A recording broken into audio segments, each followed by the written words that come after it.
same for the camera.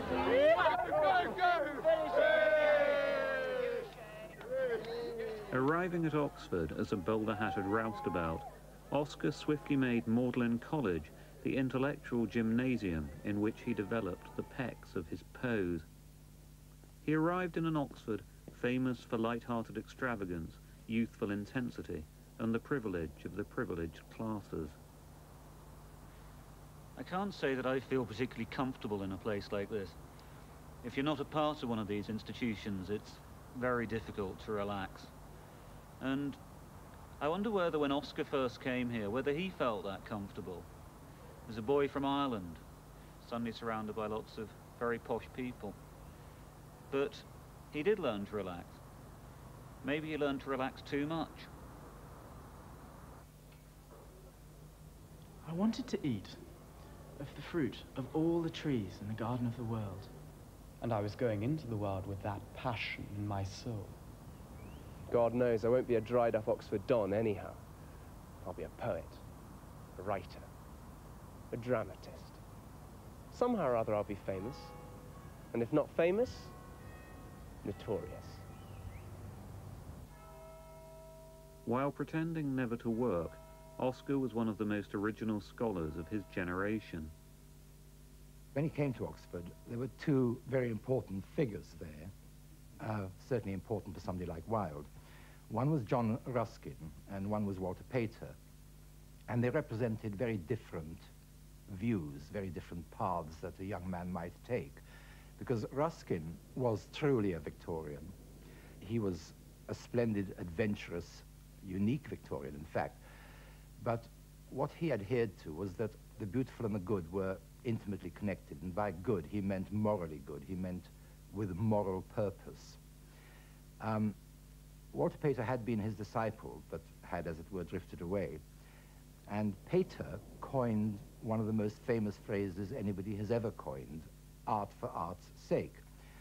And the implication of that phrase was that you didn't really have to have a moral purpose or any purpose at all, because the role of art in the universe was to give you this moment of pure, intense experience.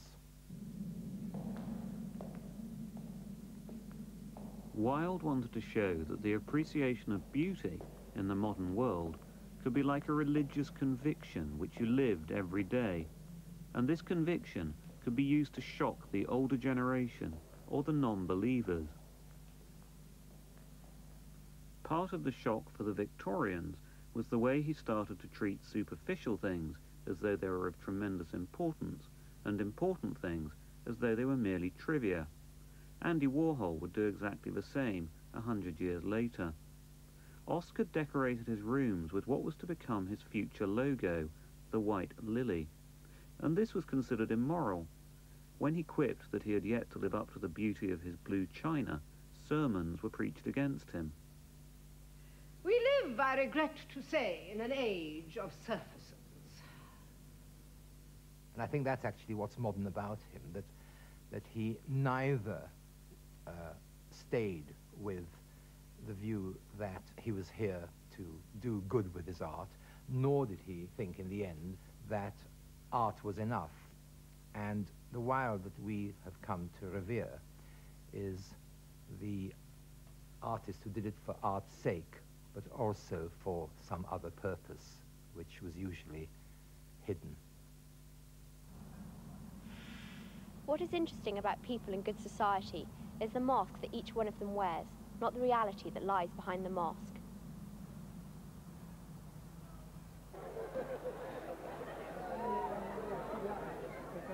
Posing as an indolent aesthete, Oscar obtained a double first nonetheless, which surprised everyone, except himself.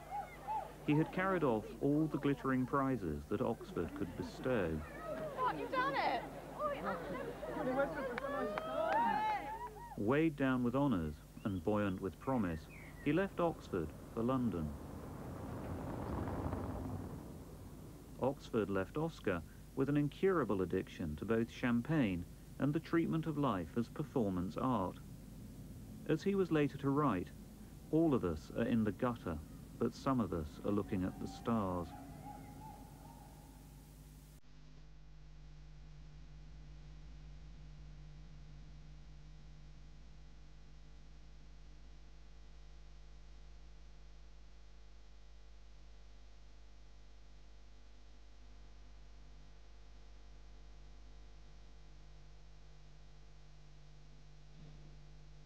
Not only would he treat life as theatre, but he would treat London as an art gallery, with himself as the principal exhibit. He struck a high note by arriving at one fashionable soiree dressed in a coat designed to resemble a cello. Oscar had the sheer arrogance to carry it off.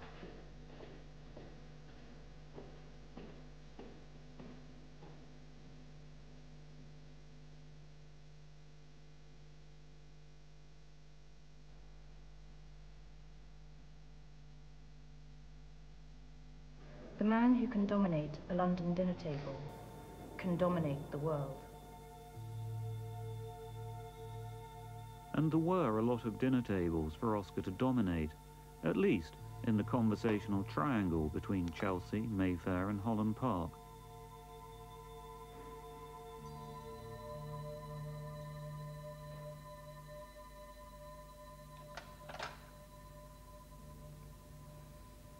Urban luxury was to Oscar Wilde what daffodils are to Wordsworth, a source of spiritual and artistic nourishment. And London was wide open to receive the oriental minimalism of Oscar's aesthetics. He was sitting at the high table of style and enjoying himself immensely. He invented this idea of an alternative kind of rebellion. It's a sin. It's a sin.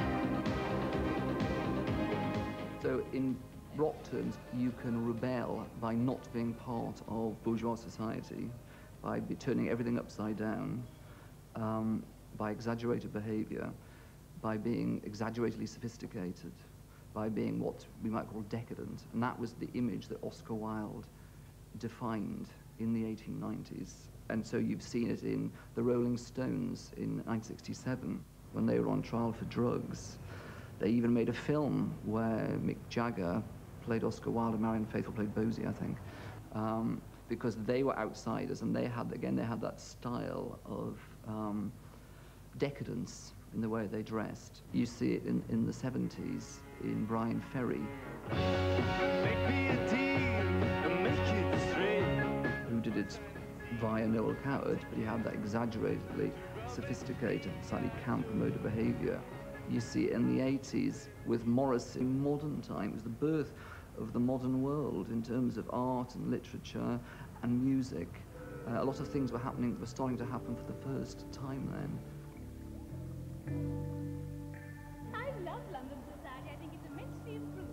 It's entirely composed now of beautiful idiots and brilliant lunatics, just what society should be. Everyone is talking about you, Mr. Wilde. There's only one thing worse than being talked about, and that is not being talked about. For Oscar, as a growing one-man cult, the gathering momentum of the 19th century was creating a social and artistic hothouse in which to plant the seeds of his orchid-like philosophies of decadence.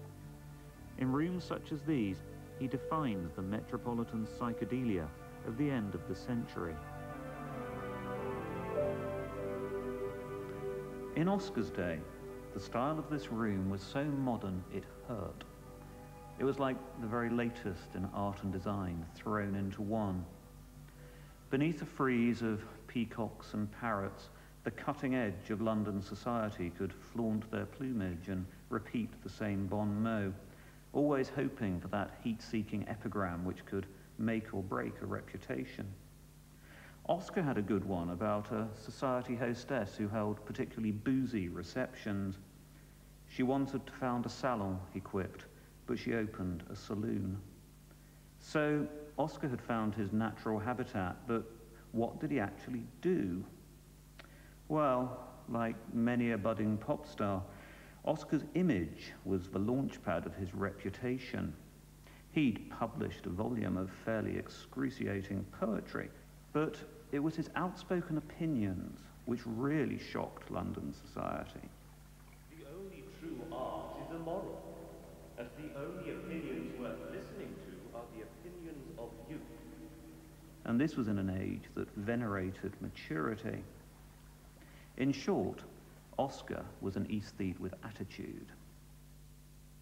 And like all budding pop stars, he had to break in America. complete with a new image and set of publicity photographs.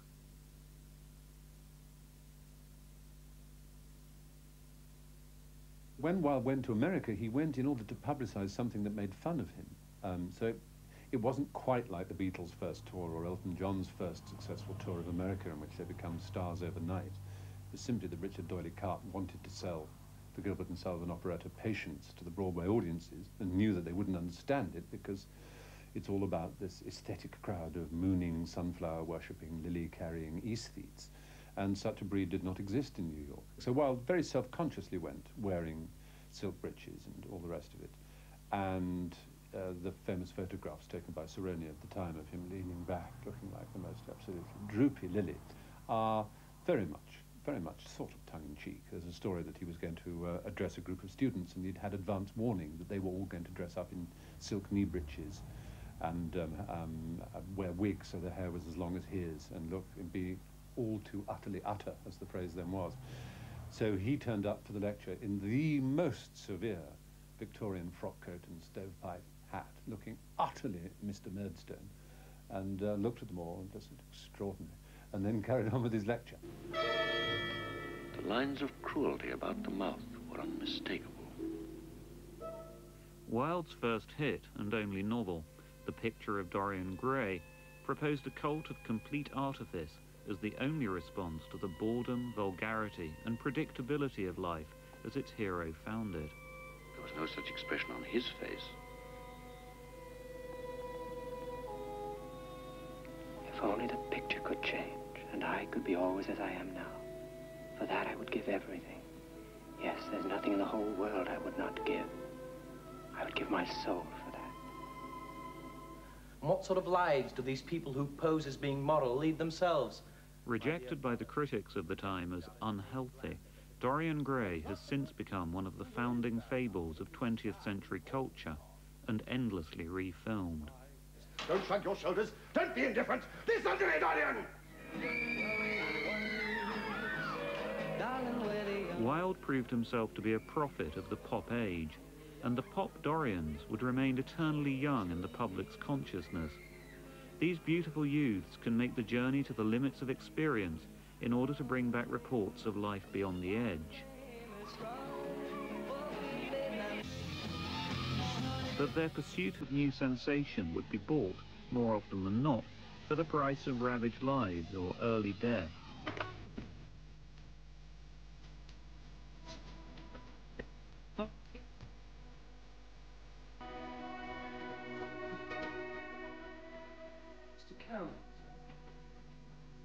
Ask him to come in at once, Francis. Before Dorian Gray, Victorian thinking had lumbered beneath the solemnity of a mannered morality. After Dorian, youth was empowered with a slick arrogance. And the slogan was, "I would sacrifice everything for a new experience." But I will have nothing to do with it. To do was bask in the applause. To be in love with oneself, Phipps, is the beginning of a lifelong romance. Yes, my lord. He was finally getting paid for the lines he had been giving away for free all over London, and conspicuous consumption was now the order of the day. Sun is shining, the weather is sweet, yeah. He kept a cab on permanent standby, and if he wanted a cigarette, would send a driver to get some. Gold tipped, of course. Here I am. Why is it that one runs to one's ruin? Why has destruction such a fascination? I've had a theory in pop music that when someone or a group or artist becomes successful, when they carry on being successful, they go from success into what I call their imperial phase, where they can do no wrong, where it seems like it will go on like this forever. And you know, as with Napoleon's career, it never does go on forever. Something goes disastrously wrong, and the imperial phase is followed by the survival, or it's followed by disaster, that the whole thing fades away.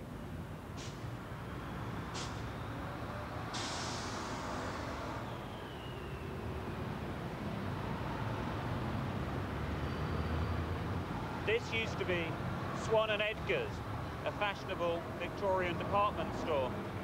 One day, Oscar Wilde was coming out of this shop with his wife, Constance, and as he came out, he caught a glimpse over there of the rent boys, the boy prostitutes, leaning against the railing in Piccadilly. He said later on that on seeing them, he felt an ice-cold hand on his heart. It was as though he knew that he'd been hooked into the world of homosexual prostitution. Was Oscar more attracted by the criminal glamour of it than by the young men themselves? One feels that, like all addicts, Oscar was falling in love with secrecy, that secrecy could be its own intoxication. He had always been incredibly attracted to the idea of masks. Indeed, as he once put it, one's real life is the life one does not lead. You mustn't think that I'm wicked. If you are not, then you have certainly been deceiving us all in a very inexcusable manner. I hope you have not been leading a double life, pretending to be bad and being really good all the time. Perhaps one of the reasons that Oscar has endured is that he is the Virgil to guide us down into our own personal infernos. He showed by example the universality of temptation.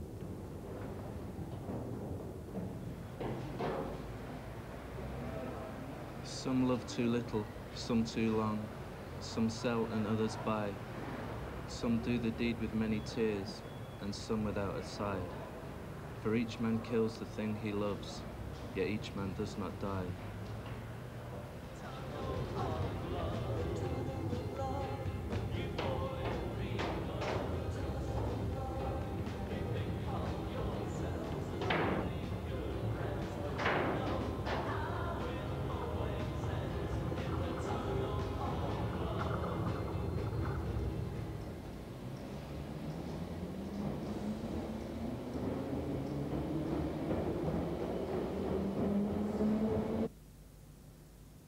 Tired of being on the heights, I deliberately went to the depths in the search for new sensation.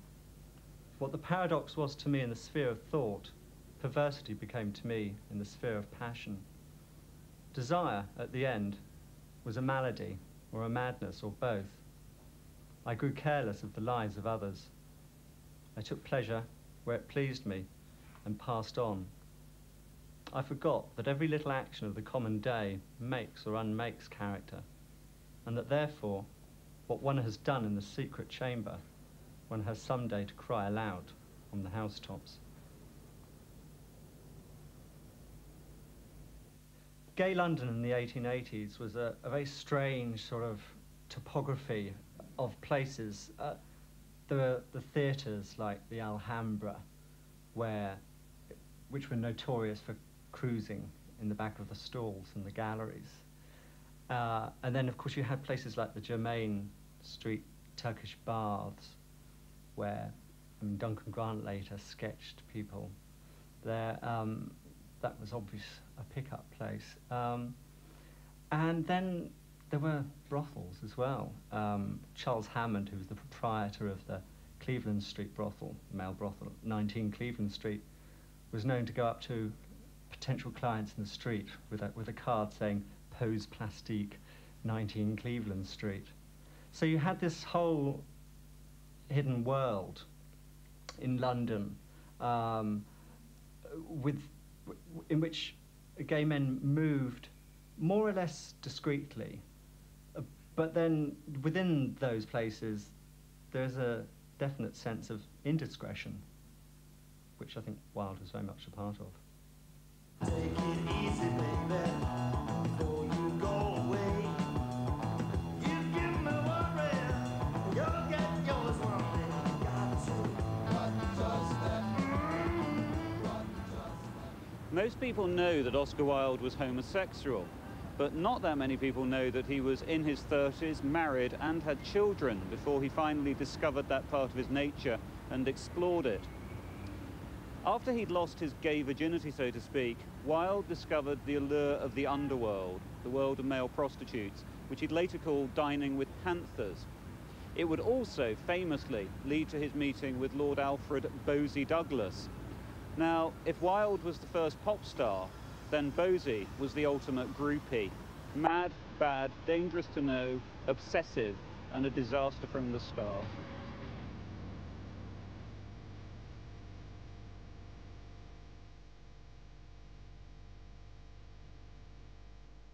Wilde found his dark angel in Douglas, an unstable aristocrat nearly 20 years his younger, who got his kicks from competing with Oscar for rough trade.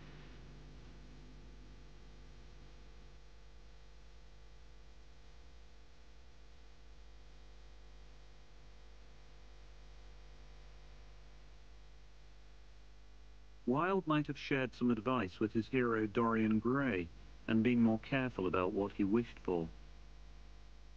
It was not so much a love affair as a stick of dynamite.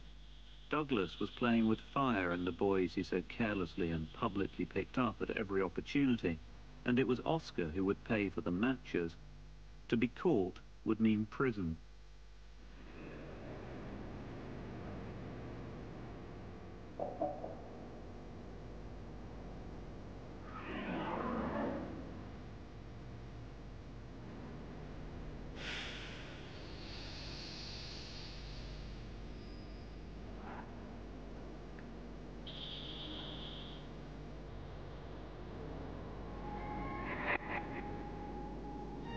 Wilde was living a link between the criminal underworld and the salons of aristocracy, long before the swinging 60s put Walworth gangsters side by side with foppish rock stars.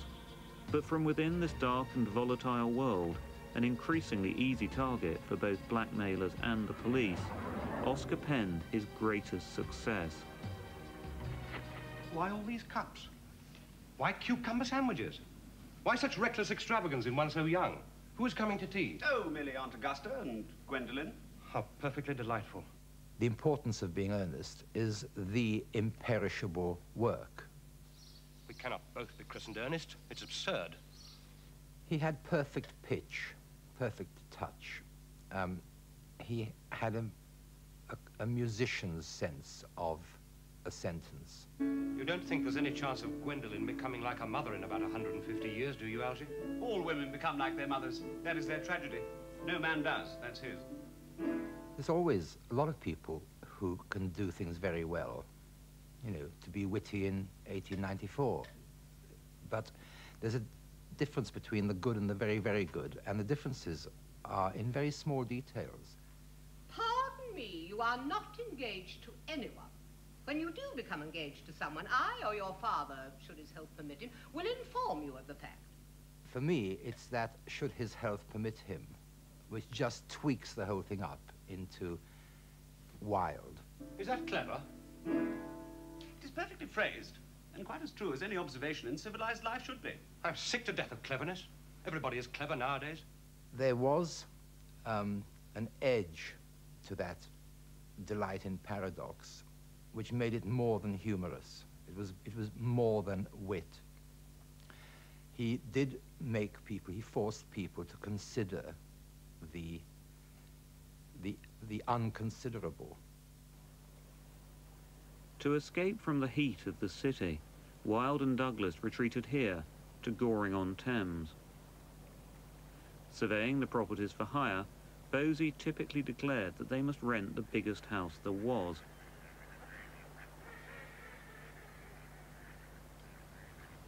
Okay, I'll tell you a really amusing story about Oscar that I was told by one of the locals some time ago, a local who's lived here for many years.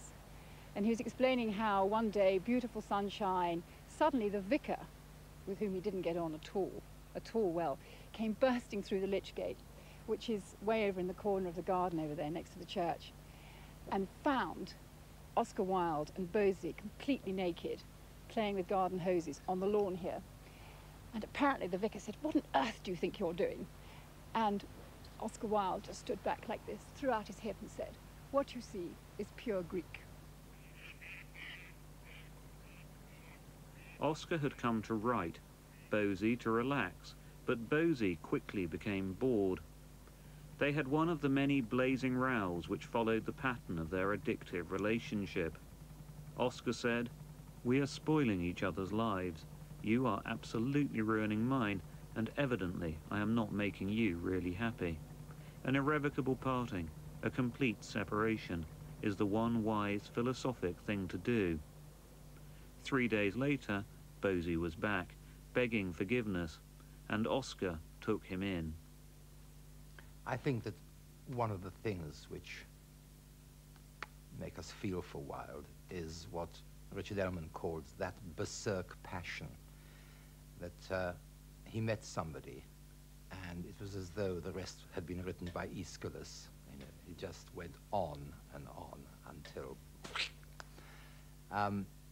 and it was self-aware, and he knew that it was tragic. For me, the most fascinating moment of Oscar Wilde's life is the afternoon when the libel trial has collapsed and a warrant is going to be issued for his arrest. And he decides to stay in the country. And it's a fact that at the time the warrant for his arrest was delayed to give Oscar Wilde the chance to catch the last boat train. And he has lunch, and famously at the Cadogan Hotel. And his mother sends him a message. She said, "Oscar," she said, "if you stay like an Irish gentleman and face the English, you will always be my son.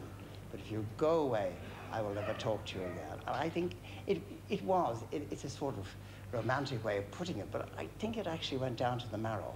I think he must have weighed up what was going to happen to him. He must have known that he was going to, that he would be found guilty, because of course he knew that he was guilty, and decided that it was going to give him a platform which would, as I say, make him into a legend.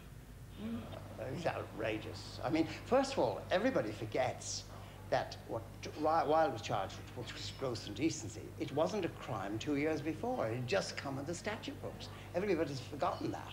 And as a result of that, it was, if I might put it so, widely practiced, not wildly practiced, among the upper classes. So nobody thought. So to pick on him for this was making him into a sort of a San Sebastian figure, to be martyred by the mob. When Wilde was convicted and sent down to jail, London gay culture, I think, collapsed. I mean, you have Wilde's name being taken off the theatre marquees, his plays being taken out of the theatres. That whole sort of acceptance, social acceptance of the gay image was completely taken away. It was completely undermined. And obviously a lot of gays, those who could afford it, fled the country because they feared, you know, more retribution from the establishment. Those who couldn't afford to go just had to knuckle under the heavy manners of the post-Wilde atmosphere in England, which really reigned for the next, what, 50, 60 years. I think that he was a notable victim of that English genius for cutting down the people who are too smart for their own good. And I think there was quite a lot of pleasure, much of it expressed in quite malign terms, when he fell. You know, I would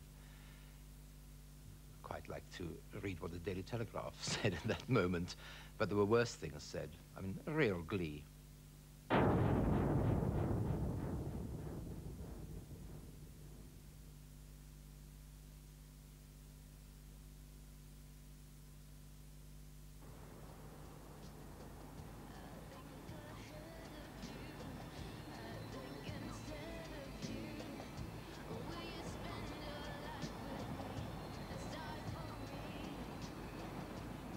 Oscar Wilde was sentenced to 2 years hard labour on the 25th of May, 1895. The great conversationalist was taken from the dock saying, "And I, may I say nothing, my lord?" Transferred to Reading Jail by train, he was spat at in the face by an outraged commuter.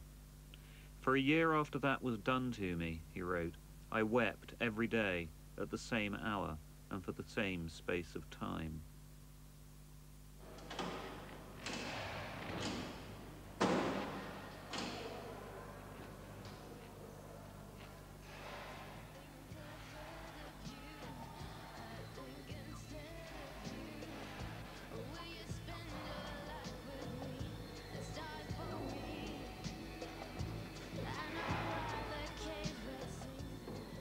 Oscar had once remarked that he wished his lengthy name, Oscar Fingal O'Flaherty Wills Wilde, could be shortened to The Wilde, so that it would look better on advertisements for himself. Now it was reduced to the tragic abbreviation C33.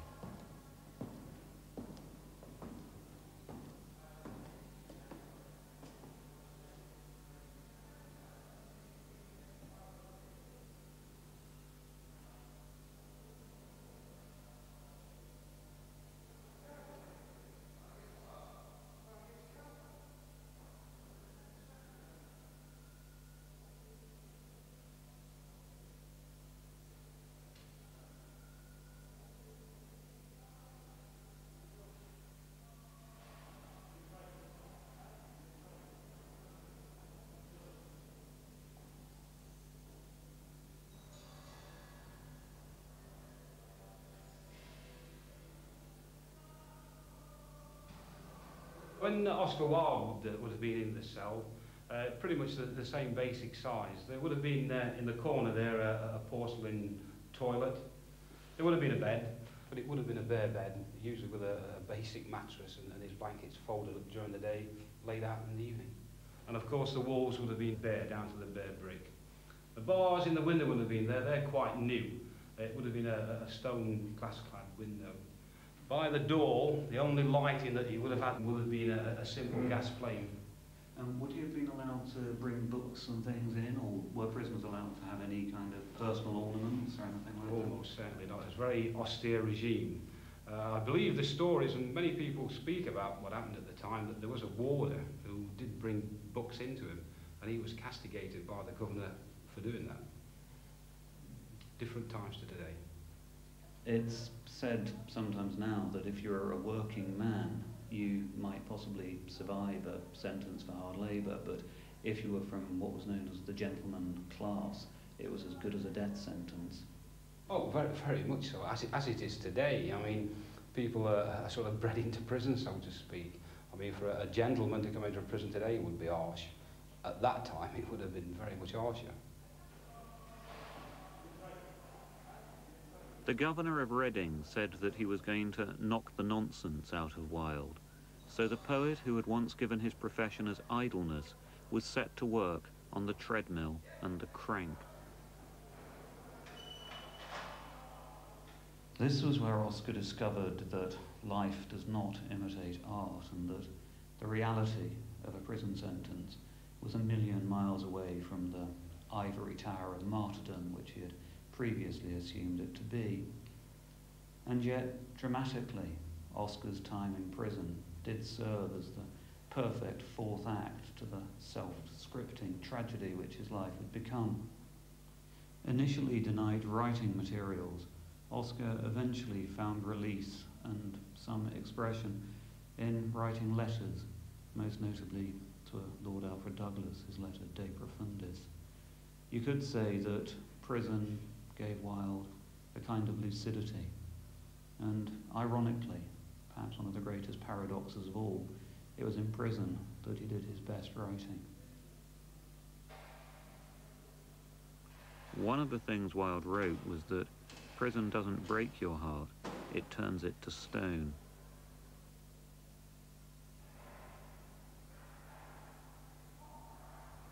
Society often forgives the criminal, it never forgives the dreamer.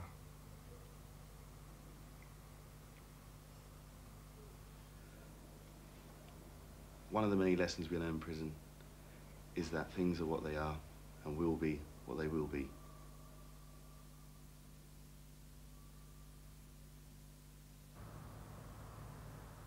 By falling from the heights, Oscar discovered that his real fans were those who sympathized with his fall. prison would finish the man, but forge the legend.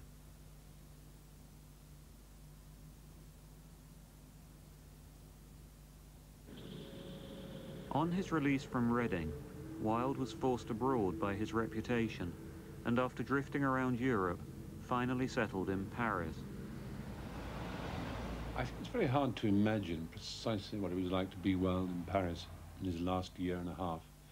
Partly because, although he was very famous, this was obviously a pre-television age, so he couldn't assume that he would be recognized. But he was famous enough, and society was small enough, the kind of society that moved between Paris and London, for him always to have the ever-present danger of there being someone who would see him. And his assumption was, usually rightly or sadly, that if they saw him, they would make a fuss. So he tended to leave restaurants if he heard an English accent, because he didn't want the humiliation for himself, or for them, just the whole scene, basically. And of course, he was on a, what would be called today, a downward spiral.